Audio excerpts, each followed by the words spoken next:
Quelqu'un n'aurait jamais dû filmer ce qui se trouvait derrière cette barrière. Et dès que tu entendras ce que les caméras y ont réellement capturé, tu comprendras immédiatement pourquoi certaines personnes auraient tout fait pour que ces images ne soient jamais rendues publiques. Mais il est désormais trop tard pour cela. Reste absolument jusqu'à la fin, car ce que je vais te raconter commence comme une simple excursion pour capturer de belles images, et se transforme en une découverte qui remet en question tout ce que l'on croyait savoir sur l'un des lieux les plus célèbres au monde. Et dis-moi aussi à la fin ce que toi tu en penses, car plus cette histoire avance, plus il devient difficile de lui trouver une explication raisonnable. Car c'est précisément de cela qu'il s'agit aujourd'hui. De ce que des chercheurs irlandais ont enregistré lorsqu'ils ont envoyé des caméras dans une cavité scellée, supposée se trouver à l'intérieur de l'un des sites touristiques les plus visités de la planète. Un endroit où, chaque année, plus d'1 million de personnes se promènent, prennent des photos, s'émerveillent, puis repartent sans même imaginer qu'à quelques mètres derrière la paroi rocheuse pourrait se trouver quelque chose qui n'aurait jamais dû être là. Et ce qu'il y a de plus étonnant dans tout cela, c'est que tout n'a commencé ni avec une équipe de recherche, ni avec une autorité, ni avec un projet secret. Tout a commencé avec un homme tout à fait ordinaire. Il s'appelait Ciaran Doyle, 34 ans, électricien à Dublin, ni aventurier, ni scientifique, ni quelqu'un en quête de sensations. Juste une personne qui, un mardi soir ordinaire de l'automne dernier, a pris la route vers la côte d'Antrim pour capturer quelques belles images du coucher de soleil pour son profil Instagram. Rien de plus. Il a vérifié la météo, vu que la visibilité était claire, la mer calme, et les conditions favorables.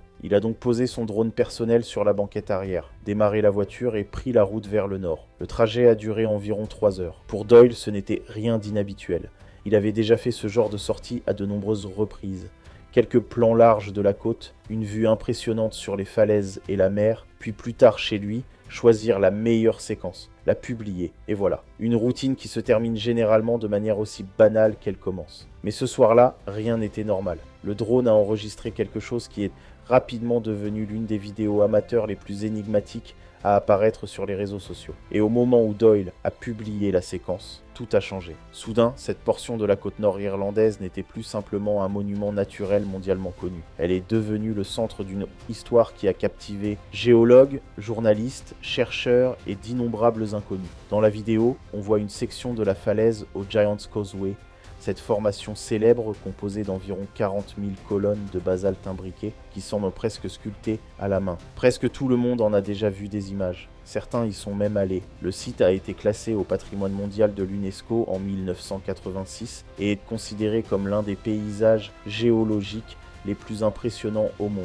On estime qu'il s'est formé il y a environ 60 millions d'années, lorsque de la lave incandescente a recouvert le plateau d'Antrim, puis s'est refroidi en se contractant pour créer ces formes hexagonales presque irréellement précises. Les habitants racontent depuis des générations une toute autre histoire. Selon une ancienne légende, un géant nommé Fionn mac Cumhaill, que beaucoup connaissent aussi sous le nom de Finn, MacCool aurait arraché ces pierres du sol et les aurait jetées dans la mer pour construire un pont vers l'Écosse. Là-bas, il voulait affronter un rival. Ce récit est encore raconté aujourd'hui par les guides touristiques, et presque chaque visiteur l'entend à un moment donné. C'est une histoire divertissante, légèrement fantastique, exactement ce que l'on attend d'un lieu comme celui-ci. Mais ce que Doyle a filmé ce soir-là n'avait rien à voir avec des légendes. Ce n'était pas un mythe, ni une histoire racontée autour d'un feu de camp. C'était quelque chose de réel, de tangible, quelque chose qui pourrait être mesuré, analysé et en théorie expliqué. Dans la séquence, on observe une portion de la paroi rocheuse parfaitement immobile au départ, rien d'inhabituel. Puis il se passe quelque chose qui ne correspond à aucun modèle géologique connu. Un énorme bloc de basalte, à peu près de la taille d'un utilitaire et pesant environ 20 tonnes, commence à bouger. Pas de manière brusque ni chaotique, mais de façon régulière. Lentement, il pivote vers l'extérieur, comme s'il était fixé sur des charnières invisibles. Le mouvement semble contrôlé, presque mécanique. Derrière la roche qui s'ouvre, on ne distingue rien d'autre qu'une obscurité totale. Pendant exactement 11 secondes, cette ouverture reste visible. 11 secondes durant lesquelles l'intérieur apparaît, ou plutôt quelque chose qui ressemble à un accès. Puis, la pierre se referme, avec précision, sans la moindre vibration, et retrouve sa place dans la paroi comme si rien ne s'était passé. Aucune fissure ne subsiste, aucun bord, aucune trace, rien qui indiquerait qu'un mouvement vient d'avoir lieu.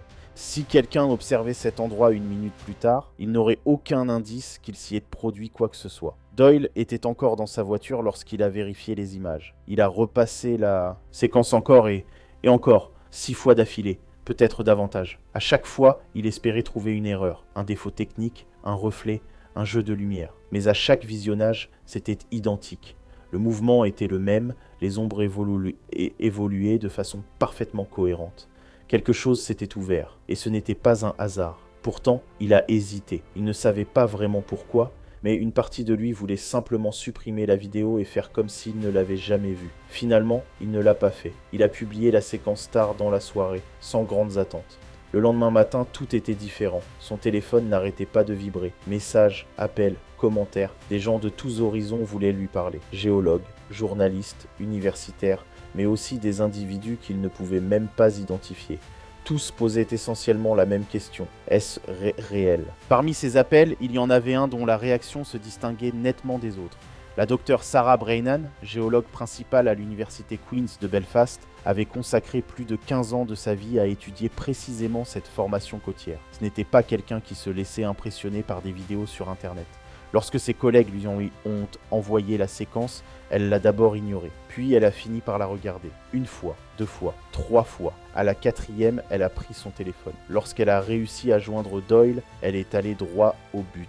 Soit cette vidéo contredisait tout ce que l'on savait sur les formations basaltiques, soit il s'agissait de la falsification la plus convaincante qu'elle ait jamais vue. Elle a annoncé qu'elle serait sur place dès le lendemain matin. La raison de sa réaction était simple, mais profondément troublante. Pendant toutes les années où elle avait étudié cette côte, avec d'innombrables mesures, scans et analyses, elle n'avait jamais trouvé le moindre indice d'une cavité à l'intérieur de ces roches.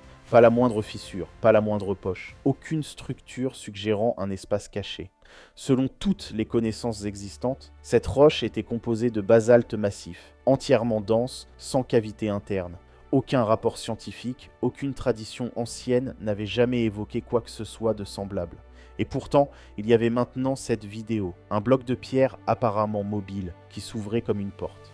Le lendemain matin, la docteure Brennan arriva sur place. Le ciel était gris, le vent soufflait fort depuis l'Atlantique, rien d'inhabituel pour cette région. Elle installa son matériel exactement à l'endroit indiqué par Doyle, un radar de sol, calibré avec précision, orienté vers la paroi rocheuse.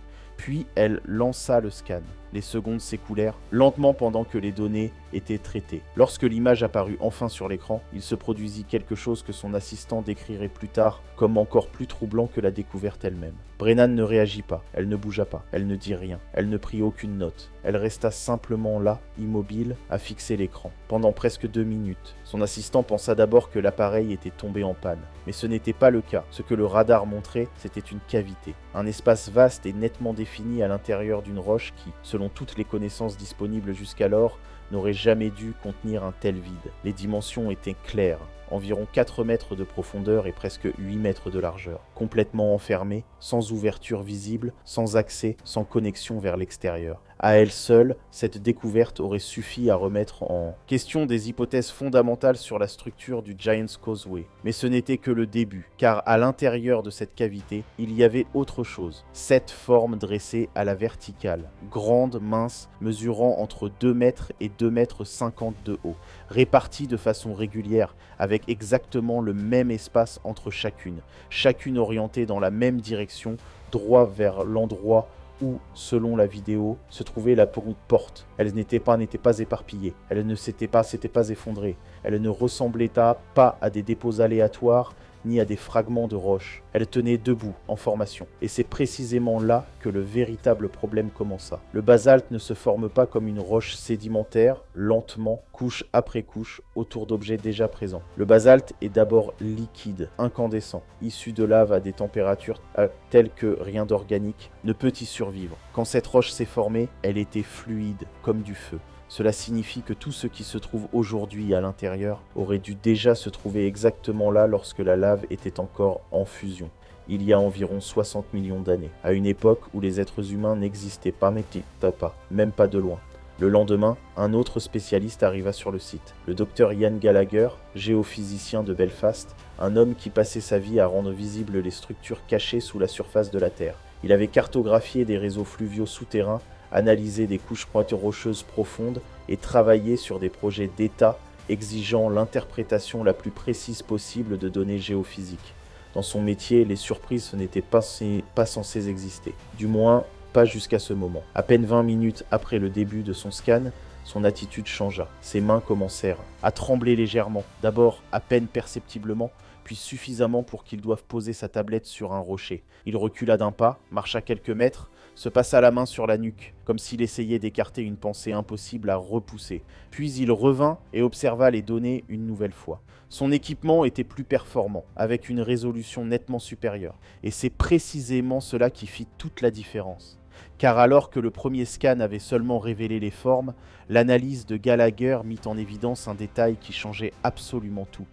Les 7 silhouettes n'étaient pas composées d'un matériau plein. Elles étaient creuses, de fines enveloppes extérieures entourées à un espace vide à l'intérieur, comme des coques, ou comme quelque chose qui avait autrefois contenu autre chose. Leur structure évoquait des cocons, des réceptacles, des enveloppes conçues pour une fonction précise, ou peut-être encore active.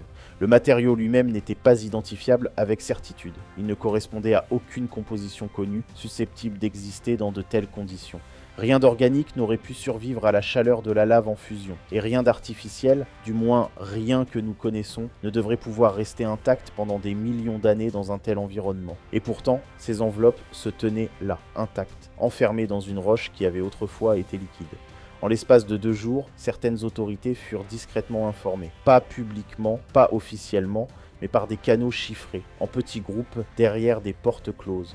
La situation n'était plus simplement celle d'une enquête scientifique. Elle venait d'être reclassée comme sensible. La docteure Brennan comprit très vite qu'on était en train de lui retirer l'accès à sa propre découverte. Peu de temps après, une équipe chargée d'évaluation environnementale se présenta sur les lieux.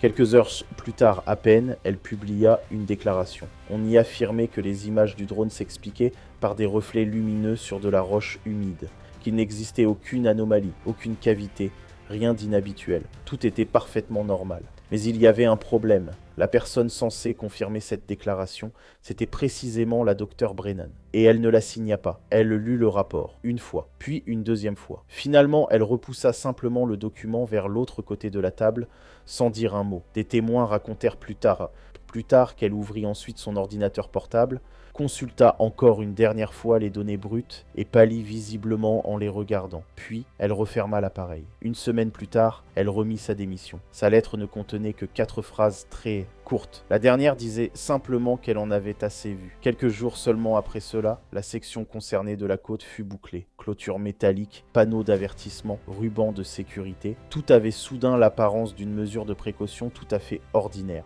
La justification officielle évoquait l'érosion côtière et un risque de chute de pierre. Une explication si banale que presque personne ne posa davantage de questions. Aujourd'hui encore, si quelqu'un passe à cet endroit, on lui raconte exactement la même chose. Mais ceux qui avaient vu les données savaient qu'il ne s'agissait pas de simples pierres instables. Avant que l'équipe de recherche ne soit définitivement retirée du site, la docteure Brennan obtint une dernière possibilité d'effectuer un nouveau scan. 4 jours après la première mesure, une procédure standard destinée à confirmer les résultats et à documenter d'éventuelles évolutions. Elle espérait que tout cela se révélerait être une erreur, que la première image avait été faussée par une densité rocheuse inhabituelle, que le second relevé ne montrerait plus rien d'anormal. Mais lorsque la nouvelle image apparut sur l'écran, elle dut s'agripper au bord de sa caisse de matériel pour ne pas perdre l'équilibre. L'une des 7 silhouettes avait disparu. Il n'en restait plus que 6. Et le plus impossible dans tout cela, c'est que la paroi rocheuse, elle, n'avait pas changé. Sa structure était identique. Aucune fissure, aucun déplacement, aucune ouverture.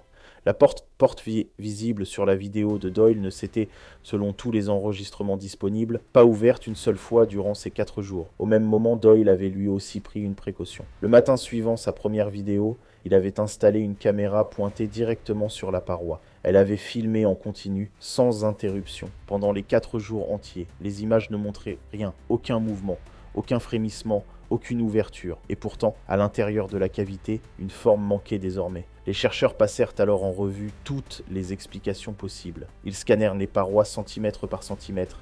Ils cherchèrent d'éventuels passages cachés, des lignes de fracture presque invisibles, n'importe quoi qui aurait pu servir de sortie. Il n'y avait rien, aucun tunnel, aucune seconde chambre, aucune trace. C'était comme si quelque chose s'était déplacé à travers de la roche massive sans l'altérer. Mais plus troublante encore fut la réaction des 6 formes restantes, ou plus exactement, l'absence totale de réaction. Elles ne s'étaient pas dispersées, elles ne s'étaient pas réorientées, elles demeuraient dans l'obscurité, toujours tournées vers l'endroit où se situait l'accès, presque comme si la disparition de la 7e n'avait rien eu d'imprévu, comme si cela avait été prévu. Peu après, une autre experte fut appelée. La docteure Niamh Callaghan, spécialiste de l'imagerie thermique, devait vérifier s'il pouvait s'agir d'une activité géothermique. Une source de chaleur, un flux souterrain, quelque chose de naturel. C'était un matin froid de mars. La température de l'air dépassait à peine le point de congélation. La roche, elle aussi, était logiquement très froide. Callaghan dirigea sa caméra thermique vers l'endroit où se trouvait la cavité, et se figea. Sur l'écran, une image intense se déploya immédiatement. Orange, rouge, des sources de chaleur nettes, clairement séparées du froid environnant. À l'intérieur de la cavité entièrement fermée, les 6 formes restantes affichaient une température constante d'environ 37 degrés Celsius. Pas à peu près, pas variable, exactement au niveau de la température d'un corps humain. Pendant un instant, Callaghan pensa que son matériel était défectueux. Elle vérifia les réglages, recalibra l'appareil, changea la batterie. Puis elle recommença le scan depuis un autre angle. Le résultat fut identique. Elle prit un second appareil dans l'équipement de Gallagher pour s'assurer qu'il ne s'agissait pas d'une panne technique. De nouveau, la même valeur, stable, inchangée. Il n'existait aucune explication connue. En physique, il existe un principe simple, la chaleur s'équilibre. Un corps chaud placé dans un environnement froid perd sa chaleur jusqu'à atteindre la même température que ce qui l'entoure. Cela ne prend pas des millions d'années, cela se produit très rapidement. Et pourtant, ici, enfermé dans du basalte froid, entouré par l'air glacé de l'Atlantique, se trouvaient 6 structures maintenant une température corporelle constante. Callaghan ne dit rien. Elle rangea ses appareils, monta dans sa voiture et disparut. Durant les 3 semaines suivantes, elle ne répondit à aucun message. Pendant ce temps, l'équipe installa des capteurs très sensibles le long de la paroi afin de détecter les moindres vibrations. Ils voulaient savoir si quelque chose bougeait à l'intérieur. Ce qu'ils enregistrèrent était régulier, rythmique. Toutes les 4,7 secondes, un signal revenait. Toujours identique, toujours constant. Un chercheur le décrivit plus tard avec prudence comme un motif impossible à distinguer d'un battement de cœur lent. La température, elle non plus, ne restait pas parfaitement stable. À intervalles irréguliers, elle augmentait légèrement, dépassait brièvement la température corporelle normale, puis redescendait. Ces variations n'avaient aucun lien avec des influences extérieures. Ni les marées, ni la météo, ni la pression atmosphérique, ni l'activité sismique ne pouvaient les expliquer. La source d'énergie se trouvait à l'intérieur de cette structure. Et à chaque nouvelle mesure, une autre évolution devenait visible. Toutes les 72 heures, l'équipe effectuait une analyse de position. Au début, tout semblait inchangé. Mais en comparant les données avec précision, ils remarquèrent que les 6 formes se déplaçaient. Très légèrement, de quelques centimètres seulement, presque imperceptiblement d'un scan à l'autre. Mais le mouvement était réel, et il avait une direction, toujours la même, vers l'ouverture. À chaque nouvelle analyse, il devenait de plus en plus clair qu'il ne s'agissait pas d'un hasard. Les 6 formes restantes n'étaient pas plus exactement dans leur disposition initiale. Elles s'étaient légèrement rapprochées les unes des autres et se déplaçaient lentement mais avec constance en direction de l'endroit où se trouvait l'accès dans la roche. Ce n'était pas un comportement chaotique ou désordonné. Pas de mouvement brusque, pas d'accélération soudaine. Au contraire, tout semblait lent, régulier, presque comme si quelque chose, après une période de repos absolu extrêmement longue, commençait à se réveiller. Lorsque les chercheurs superposèrent plusieurs de ces relevés de 72 heures, une image claire apparut, une trajectoire, une progression. 6 positions se déplaçant, étape par étape dans la même direction. Personne dans la salle ne dit un mot en regardant cette visualisation, car la conclusion était inévitable. Ces structures n'avaient pas bougé pendant des millions d'années. Elles étaient restées immobiles dans cette roche pendant que des ères entières se déroulaient au-dessus d'elles. Des espèces apparaissaient et disparaissaient. Les continents se transformaient. Et pourtant, elles étaient restées là, jusqu'à maintenant. Et pendant que tout cela se produisait, des touristes continuaient à marcher chaque jour au-dessus de la formation rocheuse. Des familles avec leurs enfants traversaient des colonnes de basalte sombre, prenaient des photos, riaient, écoutaient les histoires sur Finn McCool, puis repartaient. Aucun d'eux ne savait qu'à quelques mètres derrière la paroi rocheuse se trouvait quelque chose qui émettait de la chaleur, qui se déplaçait et qui se rapprochait lentement d'une sortie qui s'était déjà ouverte une fois. La docteure Brennan s'était officiellement retirée, mais elle n'avait pas cessé de collecter des données. Pendant des mois, elle rassembla tout ce qu'elle pouvait obtenir. Mesures de température, enregistrement de vibrations, changement de position, analyse de matériaux. Elle fit vérifier ses résultats par 2 collègues en qui elle avait confiance. Tous 2 confirmèrent que ses méthodes étaient correctes, que les données étaient cohérentes. Elle soumit alors son travail à l'organisme géologique compétent. La réponse arriva rapidement. Refus, sans explication détaillée. Un membre de ce comité la contacta plus tard en secret, via un appareil anonyme. Il lui expliqua que le problème ne venait pas de son travail. Les résultats étaient trop solides pour être contestés scientifiquement. Le véritable problème était ailleurs. Si ces informations devenaient publiques, elles remettraient en question des idées fondamentales sur l'histoire de la vie. Les chronologies devraient être réévaluées. Les hypothèses sur l'émergence de l'intelligence seraient profondément ébranlées. Ce n'était pas une question de science, c'était une question de conséquences. Et pendant que ces discussions se poursuivaient en coulisses, une dernière évolution fut enregistrée. Lors d'un relevé effectué exactement 216 heures après le premier scan, soit 3 cycles complets de 72 heures, les données montrèrent quelque chose que personne ne put ignorer. Les 6 formes n'étaient plus seulement en mouvement, elles étaient désormais alignées, en une seule ligne, directement face à l'endroit où la porte s'était ouverte sur la vidéo de Doyle, comme si elles attendaient, ou comme si elles savaient. C'est à ce moment précis que le projet fut officiellement interrompu. Tous les appareils furent retirés, les capteurs démontés, les données classées, l'accès à la zone strictement interdit. Les membres de l'équipe reçurent l'ordre de ne plus discuter de leurs observations. Certains obéirent, d'autres non, car il restait une question à laquelle personne n'avait encore répondu. Si une de ces structures avait déjà disparu, sans aucune ouverture visible, si les 6 restantes se déplaçaient lentement vers une sortie, alors combien de temps faudrait-il avant que l'une d'elles atteigne cet accès? Et surtout, que se passerait-il à ce moment-là? Depuis, aucune information officielle n'a été publiée. Le site reste fermé sous prétexte de sécurité. Les visiteurs continuent de passer à proximité sans se douter de ce qui pourrait se trouver derrière la roche. Mais certains détails n'ont jamais complètement disparu. Doyle, par exemple, affirme encore aujourd'hui qu'il n'a jamais supprimé la version originale de sa vidéo. Il dit aussi qu'à un moment précis, entre la 8e et la 9e seconde, il y a quelque chose que presque personne n'a remarqué, un mouvement très léger, dans l'obscurité derrière la pierre, quelque chose qui n'était pas là au début de l'ouverture, et qui ne ressemble pas à une structure immobile, mais à quelque chose qui se déplace, lentement, vers la lumière. Alors maintenant, dis-moi, qu'est-ce que tu penses que c'était vraiment ?